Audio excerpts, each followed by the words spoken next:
يا صلي وسلم دائما أبدا على حبيبك خير الخلق كلهم.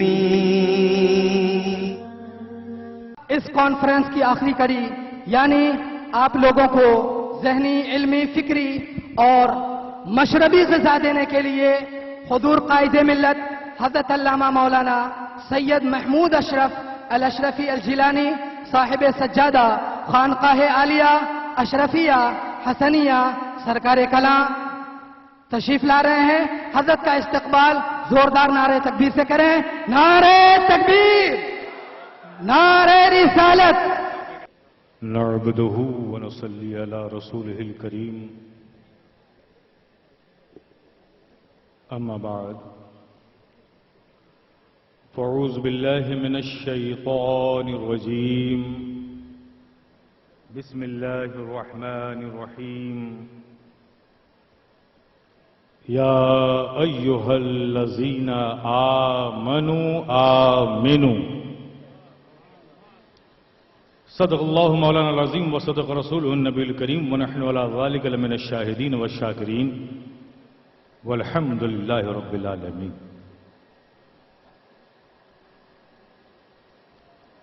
آئیے سب سے پہلے پورے عشق و محبت کے ساتھ بارگاہ رسالت مآب صلی اللہ تعالی علیہ وسلم میں جھوم جھوم کر محبت سے درود پاک پڑھ لیں. اللہم صلی علی سیدنا و مولانا محمد وعلی آل سیدنا و مولانا محمد کما تحب و ترضى بأن تصلی علیہ صلاة و سلاما علیک یا رسول اللہ، صلاة و سلاما علیک یا حبیب اللہ، صلاة و سلاما علیک یا نبی اللہ. حضرات، سب سے پہلے ہم اپنے ان باوقار معزز مشائخین کا، علماء کا، مفکرین کا، ذمہ داران کا شکریہ ادا کرتے ہیں کہ آپ سب اہل سنت ریسرچ سینٹر کی دعوت پر آپ نے زحمتیں اٹھائیں اور آپ اس محفل میں تشریف لائے، اور آپ سامعین کی بھی ان محبتوں کا ہم شکریہ ادا کرتے ہیں کہ آج اس محفل میں آپ وقت نکال کر تشریف لائے. اللہ پاک ہم سب کا اس محفل میں آنا قبول فرمائے اور اس محفل کی برکتیں، نعمتیں ہم سب کو عطا فرمائے اور ہمارے حوصلوں میں بلندی عطا فرمائے. تقریباً مختلف خطبہ نے آج کے اس کانفرنس، اس محفل کے عنوان کے حوالے سے اپنی گفتگو کے ذریعے اس کے مقاصد کو آپ کی سماعت تک پہنچایا. اب مجھے آخر میں بلایا گیا ہے، وقت کی بھی قلت ہے، ایک اچھے شہری ہونے کی حیثیت سے قوانین کا احترام کرنا بھی ہماری اولین ذمہ داری ہے. ہم اپنے ایڈمنسٹریشن کے بھی تمام حکام اور ذمہ داران کا بھی شکریہ ادا کرتے ہیں کہ انہوں نے ہمیں اس محفل کے انعقاد کی پرمیشن دی اور ہمیں یہاں تک پروگرام کو لانے کی مہلت دی. ہم ان کا بھی شکریہ ادا کرتے ہیں. حضرات، عجب تماشا ہے حسن شاہا، شروع کروں میں کہاں سے پہلے. عجب تماشا ہے حسن شاہا، شروع کروں میں کہاں سے پہلے. ہر ایک جلوہ پکارتا ہے یہاں سے پہلے، یہاں سے پہلے.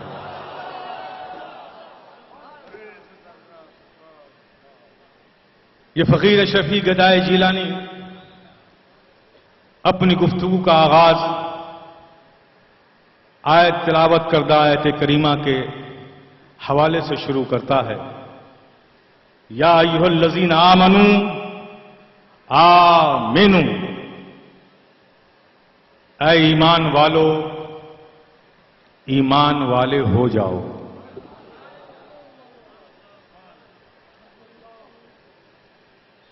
حضرات توجہ فرمائیں، یہ خطاب عام انسانوں سے نہیں ہو رہا ہے، ان سے نہیں رب کہہ رہا ہے جو ایمان نہیں رکھتے، رب ان سے کہہ رہا ہے جو ایمان رکھتے ہیں۔ کہہ کیا رہا ہے؟ کہہ یہ رہا ہے کہ اے ایمان والو ایمان والے ہو جاؤ۔ یہ آیت کریمہ میں بتا دوں، یا ایھا الذین آمنوا آمنوا، یہ آیت کریمہ ہماری اس ARSC اہل سنت ریسرچ سینٹر کا عنوان ہے، یہی موضوع ہے، یہی اس کا کام ہے۔ اس کا مقصد کیا؟ اللہ ایمان والوں سے کہہ رہا ہے ایمان والے ہو جاؤ۔ مولا ہم ایمان والے تو ہیں، ہمارے سینوں میں ایمان ہے، ہم وحدانیت کو مانتے ہیں، ربوبیت کو مانتے ہیں، الوہیت کو مانتے ہیں، تیری رزاقی پر یقین کرتے ہیں، قادر مطلق ہونے کا یقین ہے، ایمان ہے۔ یہ سب رکھ کر بھی مولا ہم سے کہہ رہا ہے کہ ایمان والے ہو جاؤ۔ اس کو سمجھنے کی ضرورت ہے۔ آپ سمجھو کہ رب اس آیت کریمہ کے ذریعے آپ کو کہنا کیا چاہتا ہے۔ میرے پیارے، آپ ایمان والے ہو، اس میں آپ کا کیا ہے؟ کون سی محنت کی جو آپ ایمان والے ہو گئے؟ ایمان والے ہیں، یہ رب کا فضل ہے۔ ارے آپ کو ایک مسلمان کی گود میں ڈال دیا، آپ مسلمان ہو گئے۔ اگر کافر کی گود میں ڈالتا تو اس میں آپ کی کوئی محنت نہیں کہ آپ ایمان والے ہو۔ یہ تو رب کا احسان ہے، فضل ہے کہ اس نے ایک اسلام کی گود میں ڈالا، مسلمان کی گود میں ڈالا، آپ مسلمان ہو گئے۔ اور ایمان کتنی بڑی نعمت ہے، کبھی آپ نے سوچا اس کے بارے میں؟ میرے پیارے، آج کے اس الیکٹرانک کمپیوٹرائز میٹالزم کے دور میں یہ الگ بات ہے کہ ہم نے ایمان کو ڈس ویلو کر دیا ہے، لیکن پیارے یہ ایمان وہ چیز ہے، ہمارے ڈس ویلو کرنے سے یہ ڈس ویلو نہیں ہوگا۔ جس کی عظمت رب نے قائم کر دی ہے، کسی انسان میں قوت و دم نہیں ہے کہ وہ اس کی عظمت کو کم کر دے۔ ایمان کتنا قیمتی ہے میرے پیارے، آج کے اس دور میں ہم اس کی قیمت کا اندازہ اور احساس کرنا ہم نے چھوڑ دیا ہے۔ فار ایگزامپل، اس کی حقیقت پر گفتگو کروں تو گھنٹوں چاہیے، لیکن میں اختصار سے بتا دینا چاہتا ہوں، آپ کے ذہن و فکر کے حوالے کر رہا ہوں کہ ایمان اتنا قیمتی ہے میرے پیارے۔ آپ دیکھو، دنیا میں آپ ہو، ماں بھی ہوتی ہے، باپ بھی ہوتے ہیں، بھائی بھی ہوتے ہیں، بہنیں بھی ہوتی ہیں، دوست بھی ہوتے ہیں، احباب بھی ہوتے ہیں، پڑوسی بھی ہوتے ہیں، تعلق رکھنے والے بھی ہوتے ہیں، قرابت دار بھی ہوتے ہیں، یہ سب ہوتے ہیں، لیکن ان میں سے کوئی بھی ایسا نہیں ہے میرے پیارے، ان سب کے رشتے آپ کی زندگی کی سانسوں کے ساتھ ہیں، لیکن زندگی سانسوں کا رشتہ جس دن آپ کے جسم سے ٹوٹ گیا، یہ سارے رشتے تماشائی بن جاتے ہیں۔ یہ ہے کہ نہیں حقیقت؟ وہ ماں جو اپنے بچے کو بے پناہ چاہے، ماں کی ممتا مشہور، ماں کی ممتا کو سلام، اس کی عظمتوں کو سلام، لیکن اس کے باوجود بھی وہ ماں جب تک زندہ ہو اس کی شفقتیں ہیں، لیکن مرنے کے بعد کوئی ماں تمہیں اپنے گھر میں رکھنے کو تیار نہیں، کوئی قبر کی تنہائیوں میں تمہارے ساتھ جانے کو تیار نہیں۔ وہ باپ جو نظروں سے اوجھل ہو جاؤ تو بے چین ہو جائے، ایسا شفیق باپ بھی جب تک زندہ ہو اس کی شفقتیں تم پر قربان ہوتی رہیں، لیکن وہ باپ بھی جب جسم سے سانسوں کا رشتہ ٹوٹا تو وہ باپ بھی تمہارے ساتھ جانے کو تیار نہیں، بھائی کی محبت بھی جانے کو تیار نہیں، ماں کا پیار بھی جانے کو تیار نہیں، باپ کی شفقت بھی جانے کو تیار نہیں، دوست کی دوستی بھی جانے کو تیار نہیں. قبر میں اگر تم جاؤ گے تو صرف اکیلے جاؤ گے, تمہارے ساتھ کوئی نہ جائے گا, کوئی کمائی ہوئی دولت نہیں جائے گی, کوئی چیز سرمایہ نہیں جائے گا, لیکن قربان جاؤ اس ایمان کے. جہاں کچھ نہ جائے گا وہاں یہ ایمان ہی ہے کہ اگر تم نے اسے دنیا میں نہیں چھوڑا تو یہ ایمان ہی تمہارے ساتھ جائے گا. کتنا قیمتی ہے یہ ایمان. اور میں انتہا کی بات کر دوں, انتہا کی بات یاد رکھو, اگر کسی شخص کو اللہ نے اس کے شامت اعمال کی بنیاد پر اگر اسے سزا کے طور پہ جہنم میں ڈال دیا, جہنم میں ڈال دیا, تو یہ ایمان ایسی چیز ہے کہ یہ اس کے ساتھ وہاں بھی جائے گا. اگر تم نے دنیا میں نہیں چھوڑا ہے نا تو ایمان تمہیں کسی حالت میں نہیں چھوڑے گا. شامت اعمال کی بنیاد پر اگر اللہ نے کسی کو جہنم میں ڈال دیا تو یہ ایمان وہاں بھی اس کے ساتھ جائے گا. اب ایمان سے پوچھو, کیا ایمان تو جنت کا پھول ہے,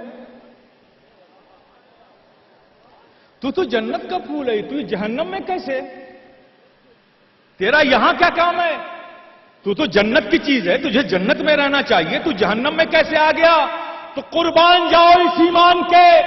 ایمان بولے گا, ارے جب دنیا میں اس نے مجھے نہیں چھوڑا تو اس کے برے وقت میں اسے کیسے چھوڑ دوں, اور اگر میں نے چھوڑ دیا تو اسے جنت میں کون سی چیز لے جائے گی. میں ہی ہوں جو اسے جنت میں لے جاؤں گا. یہ ہے ایمان میرے پیارے. تو پیارے, اللہ تبارک و تعالی یہ ارشاد فرما رہا ہے کہ وہ ایمان جو سب سے قیمتی چیز ہے, قیمتی چیز ہے جو میرے فضل سے تمہیں ملی ہے, آمنو, اس کی قدر کرو, اس کی اہمیت کو سمجھو, اس کے تقاضوں کو پورا کرو, اس کی تمام چیزوں کو پورا کرو. کما حقہ, اس نعمت کی قدر کرو. ایمان جو میرے فضل سے ملا ہے اس کی قدر کرو. یا ایھا الذین آمنو آمنو, اے ایمان والو ایمان والے ہو جاؤ. میرے پیارے, کیا قدر کی ہم نے, ایمان کے تقاضوں کو پورا کیا, اس کی قدر کی ہم نے, قدر کی. کیا بھائی کے دلوں میں بھائی کے لیے محبت باقی ہے, کیا ایک پڑوسی کو پڑوسی کا خیال ہے, کیا بیٹے کے دلوں میں باپ کی وہ عزت و عظمت ہے جو اسلام کہتا ہے, کیا باپ کے دلوں میں بیٹوں کے لیے وہ شفقت و محبت ہے جس کا اسلام درس دیتا ہے. کیا آج رشتوں میں وہ قدریں ہیں, وہ احساسات ہیں, وہ فیلنگز ہیں, وہ ایموشنز ہیں جس کی اسلام ہمیں تعلیم دیتا ہے. اگر نہیں تو ہم نے اسلام کی قدر نہیں کی, ایمان کی قدر نہیں کی. میرے پیارے, یہ ARC کا اہل سنت ریسرچ سینٹر کا یہ عزم ہے, اپنے بزرگوں کی روحانیت کو گواہ بنا کر. یہ ہندوستان ہے پیارے, ہندوستان یہ میرے خواجہ کا بھارت ہے, خواجہ کے فیضان کا بھارت ہے, اولیاء کرام کی عطاؤں کا بھارت ہے. یہ ہندوستان ہے, ہندوستان. یہ ہندوستان کا سنی مسلمان کسی کا مرہون منت نہیں ہے. یہ ہندوستان کا سنی مسلمان اولیاء کا فیضان ہے, اولیاء کا فیضان ہے. خدا کی قسم, بڑی محنتوں اور کاوشوں سے ہمیں بنایا ہے ان اولیاء نے, بڑی محنتیں کی ہیں. خدا کی قسم, ہم ان اولیاء کرام کو, ان اکابرین کو, اپنے علماء کو سلام کرتے ہیں, سلام کرتے ہیں. ہم سلام کرتے ہیں شیخ مجدد افسانی کو, ہم سلام کرتے ہیں علامہ فضل حق خیر آبادی کو, ہم سلام کرتے ہیں عبدالحق محدث دہلوی کو, ہم سلام کرتے ہیں امام عشق و محبت امام احمد رضا خواجہ فاضل بریلوی کو کہ انہوں نے احقاق حق اور ابطال باطل کا وہ نمونہ, وہ دلائل ہندوستان کے سنی مسلمانوں کو دے دیا ہے. جب کوئی بھی باطل عقیدہ یا باطل دلیلیں لے کر آیا تو انشاءاللہ مولا تعالیٰ ان دلائل کے سامنے اس کے دلائل بونے نظر آئیں گے.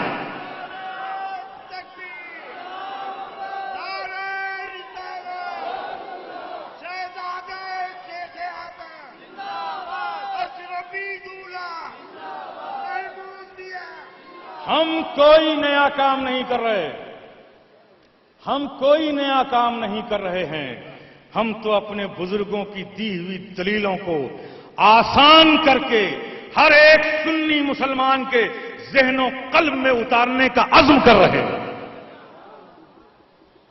رہے ہیں۔ جو دلیلیں انہوں نے علمی ماحول میں علمی معیار کے ساتھ دیا ہے، ہم اس کو آسان سے آسان کر کے آپ تک پہنچانا چاہتے ہیں۔ اور دینی تعلیم ضروری کیوں ہے میرے پیارے؟ میں بھی بتا دوں، آپ ذرا غور کرو۔ آج ایک بچہ ہے آپ کا، آپ اسے ڈاکٹر بنانا چاہتے ہو، انجینئر بنانا چاہتے ہو، ایک سائنٹسٹ بنانا چاہتے ہو، IAS بنانا چاہتے ہو، IPS بنانا چاہتے ہو، PCS بنانا چاہتے ہو، کسی بینک کا مینیجر بنانا چاہتے ہو، کمپیوٹر سافٹ ویئر انجینئر بنانا چاہتے ہو، بنا لیتے ہو، بن بھی جاتا ہے۔ یہ سماج کی جو خرابیاں ہیں اس پہ نظر ڈالیے، اس کی وجوہات ڈھونڈیے، تو ڈھونڈنے سے آپ کو یہی پتا چلے گا، وجہ صرف یہی ملے گی کہ آج کا باپ 5 سال کا بچہ ہے، 15 کلو کا بستہ کتابوں کا اس کے پیٹوں پہ لاد دیتا ہے۔ کتنا حریص ہو گیا، بس میرا بیٹا انجینئر بن جائے، ڈاکٹر بن جائے، سول انجینئر بن جائے، IAS بن جائے۔ بناؤ، بنانے سے نہ اسلام روکتا ہو تو میں روکنے والا کون ہوں؟ بناؤ، لیکن میرے پیارے یہ سب تو بنانا چاہتے ہو، کبھی یہ بھی سوچتے ہو کہ جہاں میں انجینئر بناؤں، جہاں میں ڈاکٹر بناؤں، جہاں میں سول انجینئر بناؤں، سافٹ ویئر انجینئر بناؤں، IAS بناؤں، IPS بناؤں، PCS بناؤں، وہیں اپنے بچے کو ایک اچھا انسان بھی بناؤں؟ کیا ہم نے یہ کبھی سوچا ہے؟ بچوں کی پشتوں پر کتاب لاٹ دیتے ہیں، یہ تمنائیں لیے ہوئے کہ ہمارا بچہ انجینئر ہو جائے۔ تو تم نے جو بنانا چاہا تھا بنا لیا، بچہ انجینئر بن گیا، ڈاکٹر بن گیا، اچھا انسان بنانے کے لیے سوچا ہی نہیں تو بنتا کہاں سے؟ اور جب اس نے اپنی منزل پا لی، مقام پا لیا، وہ ویل سیٹلڈ ہو گیا، اس کی شادی ہو گئی، ایک الگ گھر بسا لیا۔ اب اس بچے نے جب وہ خود کفیل ہو گیا، اپنے پیروں پہ کھڑا ہو گیا، جب اس نے باپ کو اپنے گھر کا چوکیدار بنا کے رکھنا شروع کیا، تب وہ باپ پچھتائے؟ کاش کہ تم نے انجینئر اور ڈاکٹر، IPS اور IAS کے ساتھ ساتھ اپنے بچے کو ایک اچھا انسان بھی بنایا ہوتا، تو وہ باپ ضعیفی میں اپنے بچوں کی اس ناقدری کا شکار نہیں ہوتا۔ اور یاد رکھو، اچھا انسان بنانے کے لیے اچھی تعلیم کی ضرورت ہے، اور اچھی تعلیم دنیا کے سارے کتابوں کو میں چیلنج کرتا ہوں کہ قرآن سے زیادہ اچھی تعلیم دینے والی کوئی کتاب دنیا میں ہے تو سامنے لے آؤ۔ ایک اچھا انسان بچہ بنے گا تب جب اچھی تعلیم دی جائے گی، اور اچھی تعلیم قرآن سے بڑھ کر کوئی کتاب اور نبی کے فرمان سے بڑھ کر کوئی فرمان ہو ہی نہیں سکتی۔ اسی لیے میرے پیارے، اس ARC نے یہ عزم کیا ہے کہ بچوں کو ہم دین کے معاملے میں ایجوکیٹ کریں گے تاکہ ہر بچہ ایک انجینئر کے ساتھ ساتھ ایک اچھا انسان بھی بنے۔ اس ARC کے 3 پہلو ہیں، میں تینوں پہلو کا ذکر کر دیتا ہوں۔ ایک یہ ہے کہ عقیدوں کی جو عقائد ہیں، عقائد پر جو دلائل ہیں، جو نصوص ہیں، ان کی حفاظت کرنا، اور عقائد پر اٹھنے والے سوالات کا آپ کے معیار کے مطابق جواب تیار کرنا۔ کتابیں لکھی گئی بے شمار، ہمارے علماء ماشاءاللہ درسگاہوں میں درس دینے والے مدرس، مسجدوں میں امام کرنے والے ائمہ، ہمارے مشائخین اپنی محفلوں میں، ائمہ مساجد میں، مدرسین درسگاہوں میں، مفتی افتاء میں آج بھی احقاق حق، ابطال باطل کا کام کر رہا ہے۔ ہر آدمی اپنی اپنی جگہ یہ کام کر رہا ہے، لیکن جو کتابیں تصنیف ہو کر آتی ہیں وہ اہل علم کے لیے ہوتی ہیں۔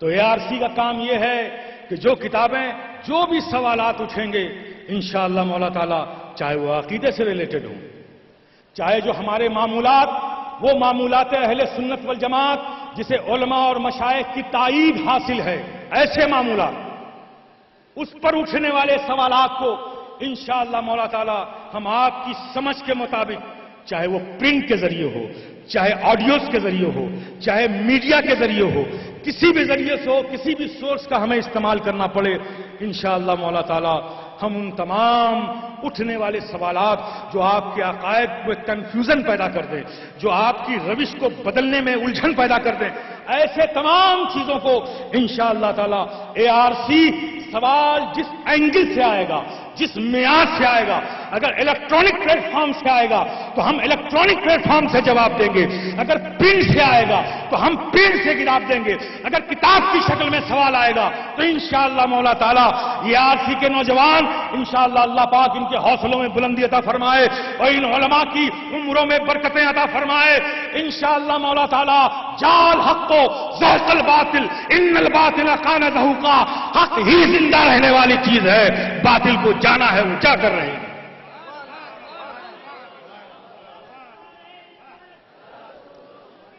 یہ عزم ہے ہمارا ورک۔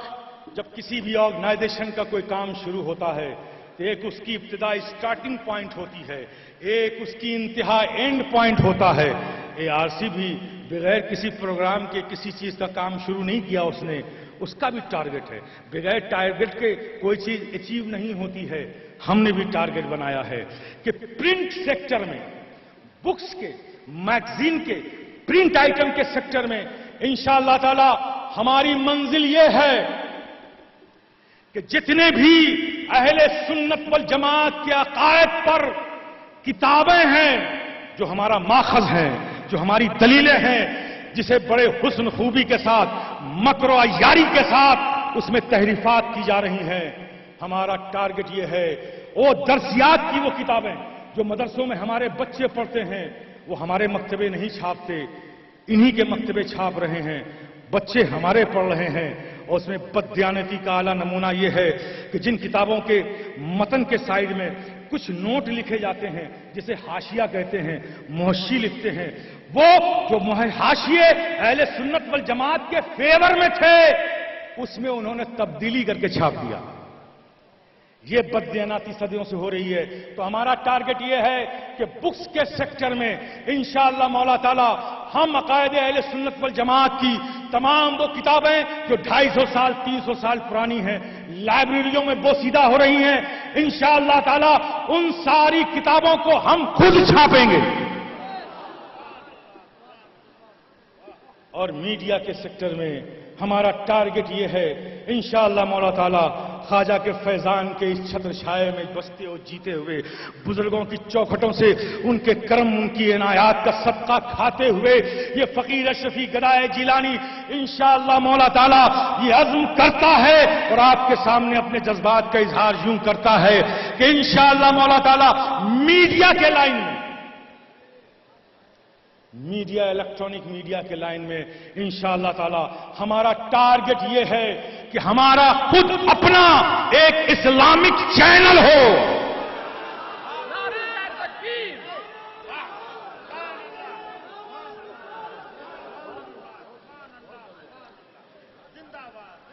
اور پیارے جو لوگ مجھے قریب سے جانتے ہیں، اچھی طرح جانتے ہیں، میں ہواؤں میں گرہ لگانے کا عادی نہیں ہوں۔ انشاءاللہ مولا تعالی ہم نے بہت سوچ کر یہ پروگرام بنایا ہے۔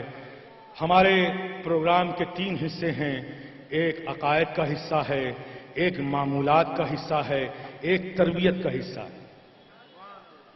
وہ معمولات اہل سنت والجماعت جس پر آج ہر ہمارے بچوں سے ایصال ثواب دلیل کیا ہے، قیام تعظیم دلیل کیا ہے، قبروں پہ اذان دینا دلیل کیا ہے، بچوں کے کانوں میں اذان دینا دلیل کیا ہے، خواجہ کی چھٹی منانا دلیل کیا ہے، عرس غریب نواز میں جانا دلیل کیا ہے، مخدوم سمنا کی یاد منانا دلیل کیا ہے، غوث اعظم کو یاد کرنا دلیل کیا ہے، نعرہ رسالت یا رسول اللہ کہنا دلیل کیا ہے۔ دلیل جو مانگتے ہیں انشاءاللہ مولا تعالی، انشاءاللہ مولا تعالی اب ہمارے علماء آنے والے وقتوں میں دلیل نہیں دیں گے، آپ دلیل دیں گے انشاءاللہ مولا تعالی۔ ہمارا عزم ہے، ہمارا ارادہ ہے کہ آپ ہمارے ساتھ آئیں ساتھ ہمارے ARC کے پروگرام میں شریک ہوں انشاءاللہ مولا تعالی۔ ہم بہت جلد آپ کو اتنا دینی ایجوکیٹ کر دیں گے کہ کل کوئی سوال یہ کرے تو آپ کہہ سکو کہ ارے ظالم جب نہیں معلوم تھا تو تیرے سوال چل گئے، اب ہمیں علم ہے کہ ہم یہ کیوں کرتے ہیں۔ اب اس کو کرنے کے لیے اور آخری پروگرام تربیت کا ہے، تربیتی پروگرام میں میرے پیارے ہمیں بالکل زیرو سے شروع کرنا ہے۔ بہت سے ہمارے بچے بزرگ نماز نہیں پڑھتے، اللہ ان کو توفیق عطا فرمائے۔ یاد رکھو نماز فرض ہے، نماز ساری عبادتوں کی بنیاد ہے، اور جب بنیاد ہی نہ ہوگی تو عمارت کہاں بناؤ گے؟ یہ سارے صدقات، خیرات، اعمال صالحہ یہ سب لٹکے رہ جائیں گے اگر بنیاد نہ ہوگی۔ تو میرے پیارے نماز کی پابندی کرو۔ اب جو لوگ نماز پڑھتے ہیں، بہت سے لوگ ایسے ہیں جن کی عمریں 40 سال ہو گئی، 25 سال ہو گئی، بہت سے نوجوان بھی ہیں جن کی عمریں 12 سال 14 سال ہے، بہت سے بزرگ ہیں جن کی عمریں 60 سال 70 سال ہو گئی، لیکن وہ جو پڑھتے ہیں، ثنا پڑھتے ہیں، تحیات پڑھتے ہیں، درود ابراہیمی پڑھتے ہیں، سورہ فاتحہ پڑھتے ہیں، کوئی نہ کوئی سورہ پڑھتے ہیں، اب پتہ نہیں کہ جو سورہ پڑھ رہے ہیں وہ صحیح پڑھ رہے ہیں کہ نہیں پڑھ رہے ہیں۔ تحیات میں کہیں غلطی تو نہیں ہو رہی ہے، درود ابراہیمی پڑھ تو رہے ہیں لیکن صحیح پڑھ رہے ہیں کہ نہیں پڑھ رہے ہیں۔ یہ جو ہمارے معمولات ہیں، اب ظاہر 70 سال ہو گئی، ایک جھجک ہے، ایک تکلف ہے۔ اگر مولانا صاحب سے جائیں گے پوچھنے کے لیے تو مولانا صاحب کہیں گے کہ بھئی یہ تو آپ غلط پڑھتے رہے، 40 سال سے میں نمازیں پڑھ رہا تھا، وہ سب تو غلط ہو گئی، اب 70 سال کی عمر میں 40 سال کی نمازوں کو دہراؤں کیسے؟ یہ وہ تکلف جو روکتا ہے۔ شروعات یہاں سے، وضو آپ کر رہے ہیں، کتنے فرائض و واجبات ہیں، اس کے لیے انشاءاللہ آڈیو ہے، ویڈیو کلپ بنا کر انشاءاللہ تعالی موبائل ایپ بنا کر ہم آپ کے موبائل پر اپنی ویب سائٹ پہ ڈال لیں گے، آپ اسے ڈاؤن لوڈ کر لیجئے۔ آپ کو جو بھی سورہ یاد ہو، ہم 10 سورہ اس میں ڈاؤن لوڈ کریں گے، تجوید کے ایک اچھے قاری سے پڑھوائیں گے، اس میں وہ رک رک کر آیتیں پڑھے گا تاکہ آپ کو دہرانے کا موقع ملے، آپ گھر پہ بیٹھ کر اس کو سنیے تاکہ قرآن صحیح پڑھنا آ جائے، اتنا تو آ جائے کہ آپ کی نماز صحیح ہو جائے۔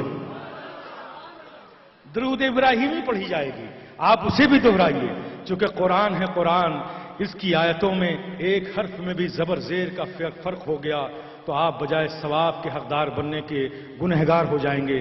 اس لیے جو چیز ہم کر رہے ہیں اس میں بھی آپ کے اندر ایک کانفیڈنس پیدا کرنا چاہتے ہیں۔ جب آپ یہ اصلاحات کر لو گے، سن کر مشق کر کے قرآن کا پڑھنا صحیح کر لو گے، درود ابراہیمی کا پڑھنا شروع کر لو گے، تحیات کا پڑھنا صحیح کر لو گے، تو تمہارے اندر ایک کانفیڈنس بلڈ اپ ہوگا کہ اب جو ہم نماز پڑھ رہے ہیں بالکل صحیح پڑھ رہے ہیں۔ وضو کرنے کا طریقہ ہے۔ اب آپ بتائیے مجھے میرے پیارے، آپ تصور کیجئے ایک شخص کا انتقال ہو گیا، اس کا ایک بیٹا بھی ہے، باپ کا انتقال ہو گیا، آپ سوچئے کتنی بڑی نعمت ہے۔ وہ دعا جو نبی کی دعا ہوتی ہے وہ بارگاہ الہی میں مقبول ہوتی ہے، رد نہیں ہوتی۔ یہ تو آپ جانتے ہیں، نبی کی دعا بارگاہ الہی میں ہمیشہ مقبول ہوتی ہے، کبھی رد نہیں ہوتی۔ لیکن ایک دعا میں اور بتاتا ہوں آپ کو، جو بارگاہ الہی میں نامقبول نہیں ہوتی، وہ بھی رد نہیں ہوتی، وہ بھی قبول ہوتی ہے۔ وہ جانتے ہیں کون سی دعا ہے؟ نبی کی دعا نہیں ہے، امتی کی دعا ہے۔ صرف ایک دعا ہے، نبی کی ہر دعا مقبول ہوتی ہے، لیکن امتی کی ایک دعا ایسی ہے جو بارگاہ الہی میں نامقبول نہیں ہوتی، قبول ہی ہوتی ہے۔ وہ دعا کون سی ہے معلوم ہے؟ میت کی مغفرت کی دعا۔ جب ایک بیٹا باپ کے جنازے میں اپنے باپ کے لیے مغفرت کی دعائیں پڑھتا ہے تو پیارے، صرف اس باپ کی مغفرت نہیں ہوتی بلکہ جتنے لوگ جنازے میں شریک ہوتے ہیں سب کی دعا قبول ہو جاتی ہے۔ اب کتنی بڑی محرومی کی بات ہے، 3 لائن کی وہ دعا ہے، میں یاد نہیں۔ ایک عظیم نعمت سے ہم محروم ہیں، ہر باپ محروم ہے کہ اس کا بیٹا اس کے جنازے پہ کھڑے ہو کر مغفرت کی دعا بھی نہ پڑھ سکا۔ تو ہم نے اس کے لیے سوچا ہے کہ انشاءاللہ مولا تعالیٰ آڈیو پر وہ پوری دعا ہم ڈاؤن لوڈ کریں گے. آپ کے موبائل پر آپ ڈاؤن لوڈ کر دیجئے, اسے یاد کر لیجئے. چونکہ موت تو 6 مہینے, سال بھر, 2 سال میں کسی جنازے میں موقع ملتا ہے. ایک بار یاد کریں گے بھول جائیں گے, لیکن آپ کے موبائل پر جب وہ دعا ڈاؤن لوڈ ہوگی تو جس کی میت میں جا رہے ہیں ایک بار کان میں لگا کے سن لیں گے تو وہ دعا یاد ہو جائے گی. تو ہماری جو اسٹارٹنگ ہے, ہم جو شروع کر رہے ہیں وہ زیرو سے شروع کر رہے ہیں. اس لیے کہ پہلے ہمیں اپنے گھروں کو اصلاح کرنا ہے, ہمیں دفاع کرنا ہے عقیدے کا بھی, معمولات پہ دلیلیں بھی قائم کرنی ہے اور آپ کی تربیت بھی کرنی ہے. انشاءاللہ مولا تعالیٰ ARC ایک اچھے مقاصد. میں کہا کرتا ہوں ان بچوں سے کہ بیٹا فکر مت کرو, صرف ایک چیز مضبوطی کے ساتھ رکھو, خلوص للہیت. اس کو مضبوطی سے پکڑے رہو. انشاءاللہ تعالیٰ رب کی حمایت, اس کی مدد تمہارے ساتھ ہے. ان بزرگوں کی دعائیں ہیں, ان بچوں کا آپ حوصلہ بڑھائیں. ایک ہم نے پروگرام دیا ہے, آپ سوچیں کتنی حیرت کی بات ہے کہ ہم محمد عربی صلی اللہ تعالی علیہ وسلم کی امت ہیں, ہم بلیور ہیں. کس کے؟ محمد عربی صلی اللہ علیہ وسلم. ہماری ریئل لیڈرشپ کا نام کیا ہے؟ محمد رسول اللہ صلی اللہ علیہ وسلم. ہم فالوور ہیں, بلیور ہیں. کس کے؟ محمد عربی صلی اللہ علیہ وسلم کے. وہ ہمارے ریئل لیڈرشپ ہے. دنیا بدل سکتی ہے, دنیا کا نظام بدل سکتا ہے, لیکن پیارے بزرگوں نے جو عشق نبی کا جو جام صدیوں ہمیں پلایا تھا, بحمدہ تعالیٰ اس عشق کا سرور آج بھی ہمارے سینوں میں ہے. اسی لیے ہم کہتے ہیں کہ زمانہ بدل سکتا ہے, آبادیاں ویرانوں میں تبدیل ہو سکتی ہیں, گلستان اجڑ سکتے ہیں, زمانے کا نظام بدل سکتا ہے, لیکن ہمارے دلوں میں جو عشق نبی کا طوفان موجیں مار رہا ہے وہ نہ کل بدلا تھا, نہ آج بدلا ہے, نہ کل ہم اسے بدلنے دیں گے.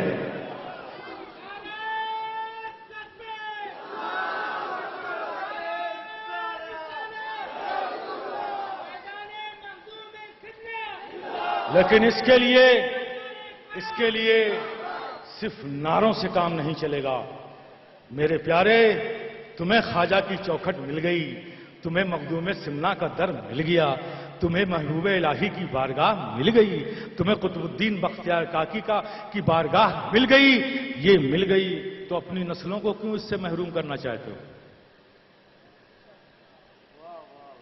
اگر تم چاہتے ہو کہ جن بارگاہوں کا صدقہ اور بھیک کھا کر تم اس بھارت میں پورے اعزاز و عزت کے ساتھ جی رہے ہو, اگر چاہتے ہو کہ ہماری نسلیں بھی ان بارگاہوں تک پہنچیں تو اس کا انتظام آپ کو کرنا پڑے گا, آپ کو آج ہی کرنا پڑے گا.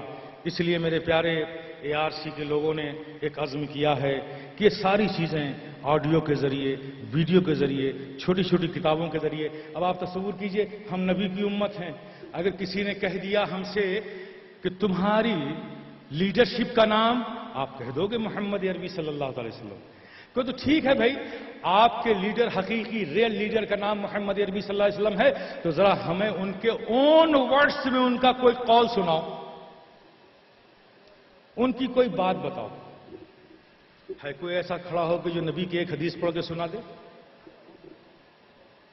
کتنے افسوس کی بات ہے کہ جس نبی کی ہم امت ہیں ان کے الفاظ میں, ان کے ورڈز میں ہمیں ان کا ایک بھی قول معلوم نہیں ہے. یہ ہے نا حیرت کی بات؟ افسوس نہیں لگتا کہ جس کے ہم امت ہیں, جس کے ہم ماننے والے ہیں, جس کے ہم فالوور ہیں, بلیورز ہیں, اس کا ایک قول بھی نہ ہمارے ذہن میں ہے, نہ قلب میں محبت ہے. Okay, no problem. غیر کہے کہ لائیے آپ اپنے پروفٹ کی ایک ورڈک ہمیں سنائیے, ایک قول پیش کیجئے کہ آپ کے پروفٹ کیا کہتے ہیں. آپ بے بس ہیں, مجبور ہیں. میرے پیارے, اس بے بسی کی زنجیروں کو توڑ ڈالو. کوئی پوچھے کہ آپ کے پروفٹ ایک پڑوسی کے بارے میں کیا کہتے ہیں, آپ ایک حدیث پیش کر دو. آپ کے پروفٹ, آپ کے نبی اخلاق کے بارے میں کیا کہتے ہیں, حدیث پیش کر دو. پیارے, یہ سوچ کر کہ یہ سب سے بڑا المیہ ہے, یہ سب سے بڑی مایوسی ہے ہماری یہ سب سے بڑی کمائیگی ہے کہ ہم جس نبی کی امت ہیں ان کا ایک قول بھی ہمیں یاد نہیں ہے۔ اس ضرورت کی تکمیل کے لیے ARC نے 40 حدیثوں کا ایک مجموعہ اخلاق پر، ایمان پر، عقائد پر، معاملات پر، حقوق پر منتخب کر کے 4 لاکھ حدیثیں امام بخاری کے سامنے لائی گئیں۔ امام بخاری فرماتے ہیں 1 لاکھ حدیثیں اس میں متن اور روایت کے اعتبار سے بالکل صحیح تھیں اور 2 لاکھ حدیثیں اس سے کم درجے کی تھیں، لیکن امام بخاری نے 7,000 کچھ حدیثیں صرف بخاری شریف میں نقل کی ہیں۔ تو گویا کہ 4 لاکھ حدیثوں میں سے ہم نے آپ کے لیے 40 حدیثیں منتخب کی ہیں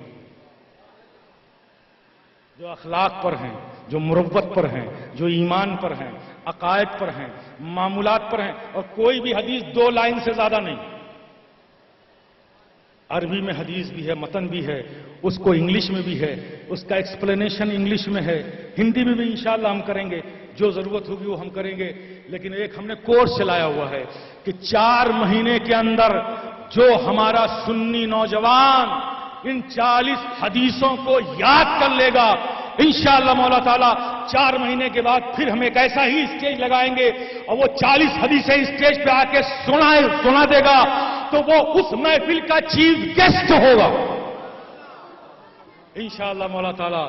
اب آپ کو صرف سن کر سنی نہیں بننا ہے، اب پریکٹیکلی سنی بننا ہے۔ کچھ اس طرح نبھے گا یہ رشتہ محبت، کچھ اس طرح نبھے گا یہ رشتہ محبت، کچھ ہم قدم بڑھائیں، کچھ تم قدم بڑھاؤ۔ ARC